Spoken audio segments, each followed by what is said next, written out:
Donc la propriété suivante, enfin les propriétés qu'on énonce. Donc, pardon. D'abord, celle qu'on a déjà démontrée, le petit lemme, là, si vous prenez deux parties A et B de E, et que A est inclus dans B, alors nécessairement l'orthogonale de B est inclus dans l'orthogonale de A. Deuxième résultat, si on a deux sous-espaces vectoriels de E, donc ce ne sont pas deux parties simples, c'est des sous-espaces vectoriels de E, pour qu'ils soient orthogonaux, s'ils sont orthogonaux, pardon, alors nécessairement l'intersection doit être ne doit contenir que le vecteur nul, c'est-à-dire que f et g doivent être en somme directe. Donc c'est une condition qui est nécessaire pour qu'ils soient orthogonaux, pas suffisante. Et enfin, dernier résultat, toujours en prenant f et g, deux sous-espaces vectoriels de E, ils sont orthogonaux, ces deux sous-espaces-là, si et seulement si l'un est inclus dans l'orthogonale de l'autre. Donc dit autrement, l'un est sous-espace vectoriel de l'orthogonale de l'autre. Donc la démonstration, le petit lemme, on l'a déjà démontré. Donc deuxième point, si on prend f et g qui sont des sous-espaces vectoriels de E qui sont orthogonaux, ça signifie que tout vecteur f de f et tout vecteur g de g sont orthogonales l'un à l'autre. Donc si on prend un vecteur x qui est dans l'intersection, il est et dans f et dans g, donc normalement il doit être orthogonal à lui-même, c'est-à-dire que x scalaire x égale à 0, et par conséquent x est nul puisque mon produit scalaire est défini positif. Donc l'intersection ne contient que le vecteur nul. Je rappelle que l'intersection contient le vecteur nul obligatoirement puisque c'est un sous-espace vectoriel de E. Et dernier point, donc si toujours f et g sont des sous-espaces vectoriels de E,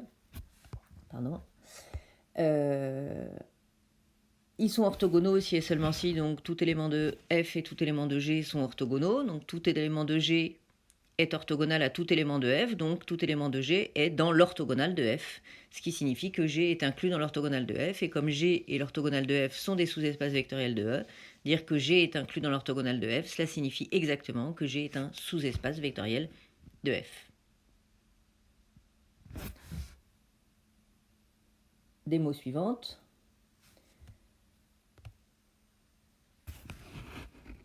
Donc c'est une autre caractérisation de sous-espaces vectoriels orthogonaux. Donc on prend cette fois un sous-espace vectoriel f qui a une famille génératrice. Donc je l'ai prise finie, ça pourrait être infini, mais je l'ai prise finie ici. Donc E1, E2, EP qui est une famille génératrice du sous-espace f. On prend U un vecteur de E et G un autre sous-espace vectoriel de E. Donc U sera orthogonal à f si et seulement si U est orthogonal à tous les vecteurs générateurs de f. Donc pour vérifier qu'un vecteur est orthogonal au sous-espace f, il suffit de vérifier que ce vecteur est orthogonal à chacun des sous-espaces des vecteurs qui engendrent f. Donc vous n'avez pas à vérifier toute l'orthogonalité. Donc je démontre tout de suite le résultat. L'orthogonale de f, donc f est engendré par les vecteurs E1, E2, EP. Donc nous on a vu que l'orthogonale de l'espace vectoriel engendré par E1, E2, EP, c'est le même que l'orthogonale de l'ensemble simplement E1, E2, EP. Or l'orthogonale de l'ensemble E1, E2, EP, c'est exactement les vecteurs qui sont orthogonaux à E1, à E2, à EP. Donc mon orthogonale de f, finalement, c'est l'ensemble des vecteurs orthogonaux à E1, E2, EP. Donc être dans l'orthogonale de f, c'est être orthogonal à E1, E2, EP uniquement. Alors deuxième résultat, notre sous-espace G de f, si on veut qu'il soit orthogonal à grand F, il suffit de la même façon que tous les vecteurs de G soient orthogonaux aux vecteurs de la famille génératrice de f, donc au vecteur E1, E2, EP. C'est normal, hein. Donc G est orthogonal à f si et seulement si G est inclus dans l'orthogonale de f, et pour être inclus dans l'orthogonale de f, il faut que G soit, tous les vecteurs de G soient orthogonaux au vecteur E1, E2, EP. Et enfin, si G lui-même est engendré par les vecteurs G1, G2, GQ, si on veut que G soit orthogonal à f, il suffit que les vecteurs G1, G2, GQ soient orthogonaux au vecteur E1, E2, EP, à tous les vecteurs E1, E2, EP.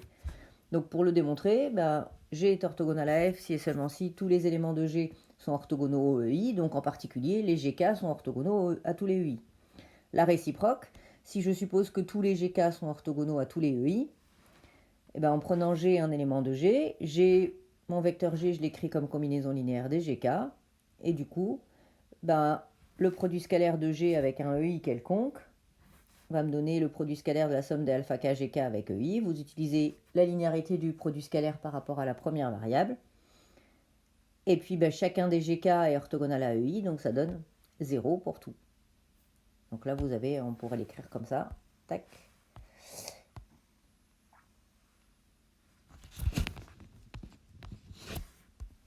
Ça, c'est égal à 0 hein, par hypothèse. C'est ce qu'on a pris ici, c'est l'hypothèse qu'on a donnée ici, là, dans cette partie-là. Ok?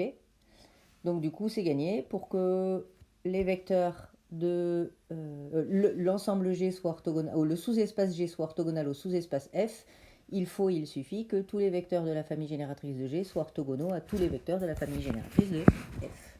Et c'est gagné.